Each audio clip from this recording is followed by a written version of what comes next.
Perfect. Hello. My name is Denby Royal, and I came all the way from Canada to not talk to you about trees. I don't know anything about trees, but I do know about some interesting controversies that are happening around trees in an industry that I do know quite well. So a little bit of background on me. I have over 15 years of experience in the fashion industry. So I've worked as a buyer, I've worked as a supplier, and what this has given me is a really deep understanding of how a supply chain works and how industries, primarily in the fashion sector, are looking to reduce the carbon impact within their operations to either hit their net zero targets or to adhere to global climate goals. I currently work in data analysis, so I do carbon impact analysis within corporate value chains, so within the fashion sector, within construction, electronics, and automotive. And one of the biggest things that a lot of these companies have in common is, like I said, they're all trying to reach net zero targets. And one of the biggest ways that they're doing this is with carbon offsetting.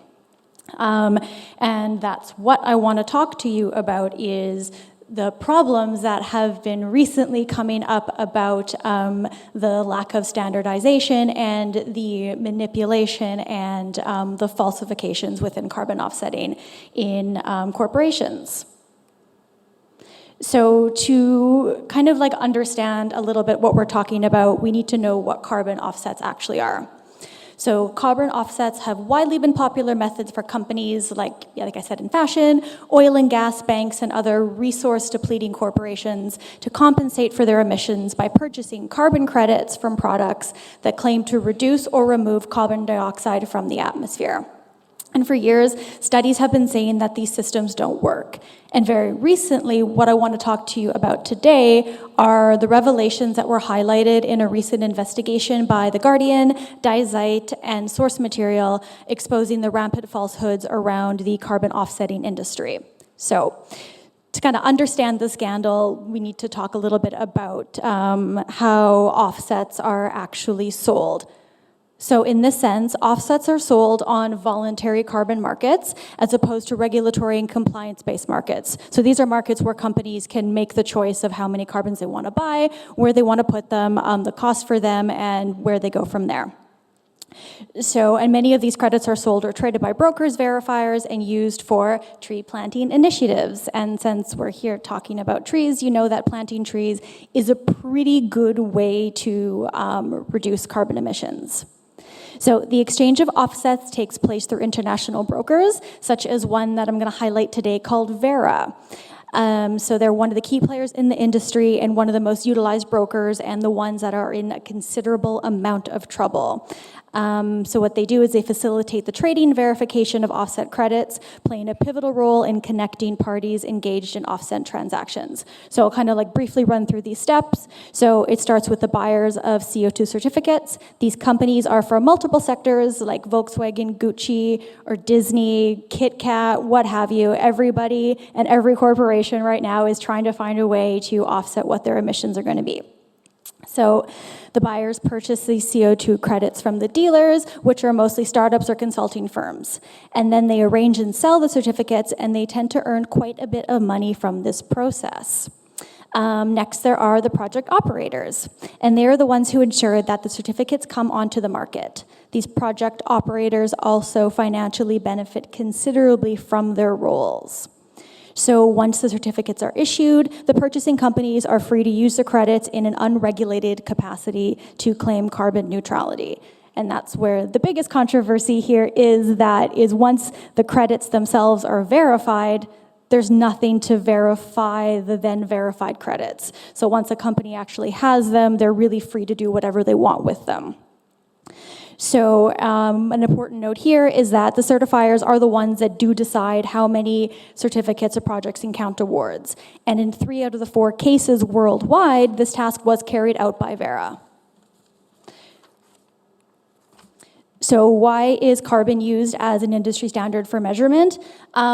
This one is I'm sure if there's anybody here who knows about carbon, there's basically like one formula that's used. So the United Nations Framework Convention on Climate Change emphasizes the importance of selecting appropriate metrics to measure climate impact, as different policy goals may require different approaches. So carbon emissions, particularly CO2 and its equivalents, are, as we know, directly linked to global warming and serve as a primary metric for quantifying climate change contributions. So standardized carbon calculations are crucial in policies such as the cross-border adjustment mechanism in the EU and the EU Corporate Sustainability Reporting Directive. So I don't need to get into too much detail about how this works, but basically from the get-go, the calculation that's actually used to measure carbon is quite standard, but then how you then apply that metric into other categories isn't actually as standardized. There are different ways that they're starting to look at it to standardize this across industries, but right now, basically, it's a bit about the Wild West. It's you have this one formula, and then how you actually apply that and how you actually add the variables to it, there's no framework around it at all. So right now, the carbon market, it's a multi-billion euro industry, and monitoring carbon offset projects worldwide critically lacks adequate oversight and standardization in data collection. So like I just said, the measurement for actually measuring carbon is standardized, but then what you do with it, so whether you're measuring your corporate value chain or whether you're in the offset market, it's actually the oversight and standardization of the data that you have then collected is where everything sort of falls apart. So the projects are often verified and monitored by entities with vested financial interests, leading to biased assessments and bogus credits that are bought, sold, resold, and reshuffled, and often actually never used. So certification agencies are then paid by the project users, making it difficult for them to provide an unbiased evaluation of carbon offset projects. So here's an example from Delta Airlines. So in 2020, they made headlines by announcing their plan to go completely carbon neutral. So the airline pledged $1 billion to mitigate all greenhouse gas emissions from their global operations over the next decade. So their strategy involved purchasing credits from conserving rainforests, wetlands, and grasslands, alongside their efforts to reduce fuel usage and improve plane efficiency. However, I think this was about last week or the week before, a class action lawsuit against Delta Airlines alleged that their carbon neutrality claim was misleading and relied heavily on ineffective offsets that failed to address the climate crisis adequately. So the lawsuit highlighted the critical issues of companies misleading consumers with false claims of carbon neutrality, ultimately affecting consumer choices and their perception of environmental impact. Okay, so now is when we're actually going to get to talk about Verra. So the recent scandal, it concerns, as I said, the world's leading credit certifier used by many major corporations, so like Disney, Shell, Boeing, Netflix, Gucci, what have you. As I said, they're the biggest certifiers, so if you're a big company, good chance that your offsets have been touched in some capacity by Verra. So according to the investigation, an astonishing 89 million tons of CO2 have been registered as GOAT certificates or junk certificates in the carbon compensation market. And according to the reports by The Guardian, Diazite, and Source Material, they revealed that 90% of the organization's rainforest offsets are worthless and may actually be contributing to worsening global heating. And the reason behind that is because the more companies that they're buying these offsets and they're not actually applying, what happens is they're just increasing their emissions and reductions aren't actually happening anywhere. The credits are created from poorly monitored and unverified projects, rendering them unlikely to reduce carbon emissions effectively. And this number only accounts for 1/3 of the projects verified by Verra, indicating that the actual extent of these problematic certifications could be even greater. So these ghost certificates have affected companies like Gucci, who have claimed to be carbon neutral, so their supply chains, and similarly Netflix, whose emissions have increased with the purchase of these forest conservation credits. So like I said, so their emissions are going up, but they're buying more credits. So if you're reading their reports, it looks like their emissions are actually being offset, but in the end, it's actually causing more problems.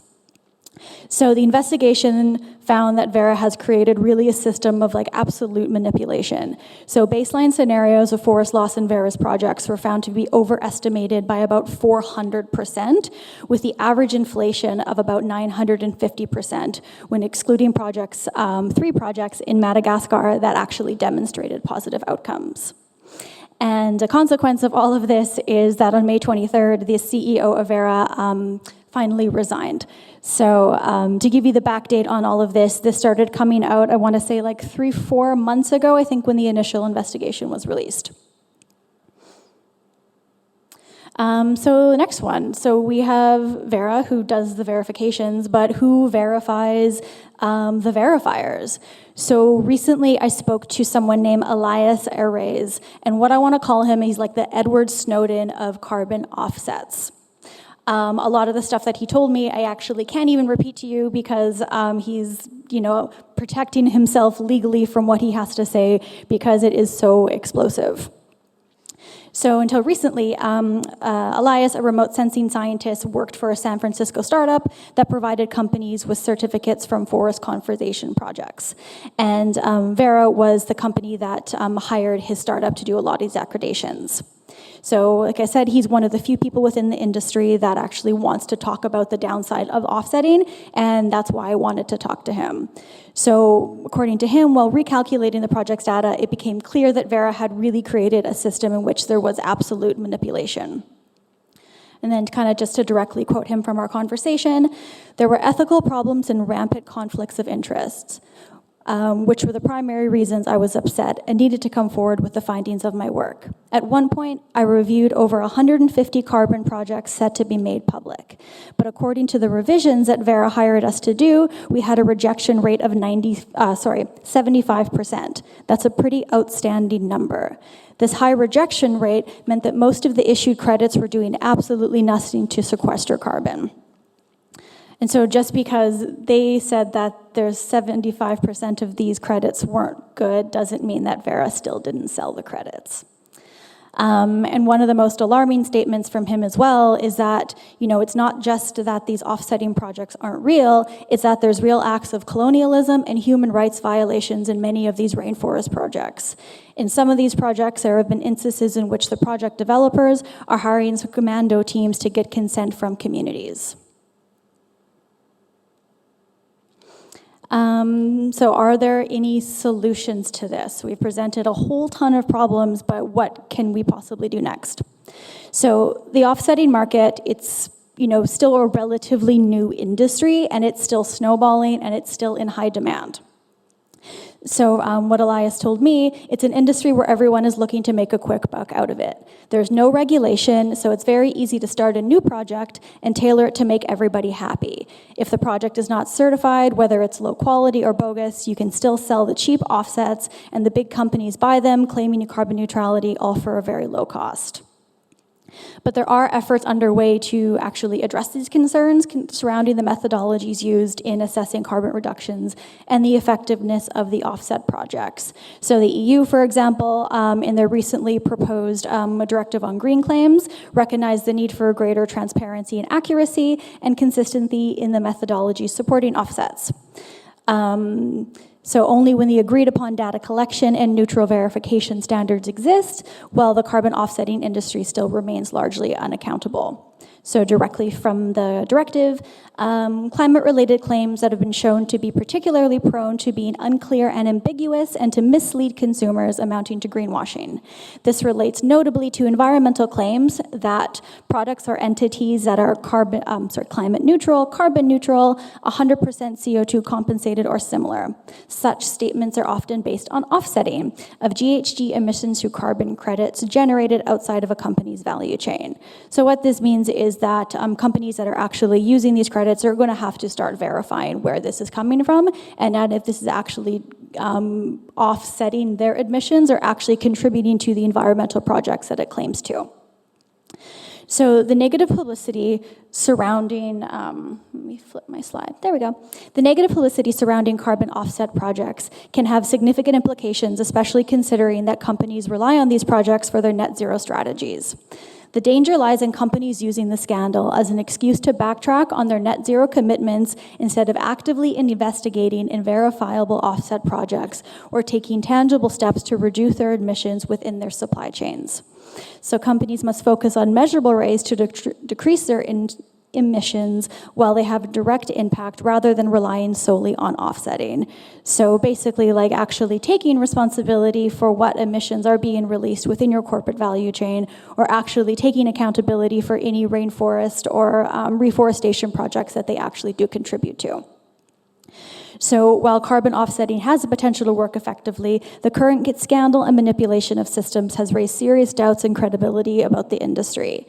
So to illustrate that point, like consider the CO2 suction factories, like the ones that they have in Iceland. So the sequestration potential of these offset projects is significant, but it still wouldn't amount to the same amount of CO2 that would be removed from planting trees in the exact location. But the monetary incentive that you would have from that with all the parties that would be involved to build these massive carbon sequestering factories is going to be a little bit different than it will be from tree planting initiatives. So the challenge lies in the data manipulation and the misuse of these systems. Some individuals and organizations are exploiting the loopholes in this process. They plant trees regardless of the offset projects or engage in large-scale deforestation without reporting it. These unethical practices undermined the integrity of the whole offsetting initiatives. So, some next steps. Several key elements must be implemented to actually address the changes and ensure the effectiveness of carbon offsetting. First, we need motivated problem finders to identify and address flaws in offsetting projects rather than simply approving them for credits. We can enhance the system's integrity by financially incentivizing individuals to uncover issues. As an example, there could be groups of individuals who are incentivized to find problems. So as it's set up, currently every single individual along the process, from conserving the forest to issuing the credits, has a financial incentives, even the official verifiers to sign off to get more credits issued. And so we could do something similar to like what Google has, Google and Alphabet's vulnerability reward program, or known as bug bounties, where individuals or companies are hired to find bugs and are paid per bug. So there should be people in the loop getting paid to say, hey, there's something wrong here, and we've identified a problem, and let's actually correct it. Second, a big one, so taking responsibility for what's actually happening within your supply chain. So companies should focus on mitigating the actual impact of their actions, like within their supply chains. The science is very clear that supply chain emissions are the single most important issue for the industry to address, which is the reason the Science-Based Target Initiative is specific about not allowing participating companies to use offsets to meet their goals, and must reduce them directly within their supply chain. And applying carbon offsetting hits the problem exactly where it starts. 90% of a company's emissions are produced from the Scope 3 emissions within their supply chain. So this is the manufacturing and the transportation part. So all the emissions that happen outside of actually what the company's doing within like their corporate offices and what have you. This goes for like fashion brands, construction companies, and automotive industry, everything. So carbon offsetting is a smart alternative, but also a bit more of an expensive alternative. And this is where, instead focusing on reducing impact outside of a company's operations, it allows these companies to drive tangible reductions within their supply chain to positively impact the communities, landscapes, and ecosystems where the majority of their direct impact occurs. So for offsetting to work correctly, it's going to require a few more steps to drive companies to map their supply chains, and within the new EU proposal on green claims, they're actually going to have to start reporting on this quite quickly.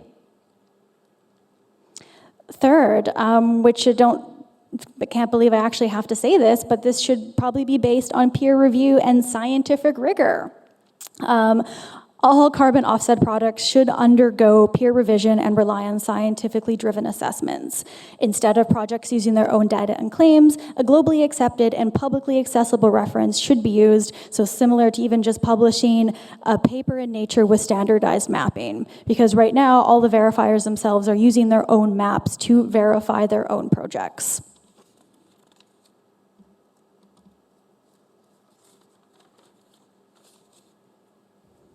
And once we actually have some science to back this, this will ensure greater transparency and accuracy and consistency in evaluating the environmental impact of the offset projects. And that's kind of it. It's a big issue, and I wanted to summarize it really quickly because there were so many points to kind of get across. But by implementing these key elements, we can enhance the effectiveness and credibility of carbon sequestering, enabling it to play a meaningful role in mitigating climate change. Collaboration among company certifiers and regulators is crucial to establish credible methodologies and reliable verification processes. These measures will rebuild trust in the carbon sequestration industry and ensure its contribution to our sustainable goals. The Veril scandal highlights the need for transparency and accountability and standardization within this industry. While the industry obviously needs to address major issues, we should still be recognizing the immediate and immense benefit that, tree planting, especially in urban centers and especially reforestation projects, actually has to sequestering carbon. And we can make significant progress towards a more sustainable and resilient future by focusing on effective carbon offsetting practices with data-driven and tangible tree planting initiatives. And that's it.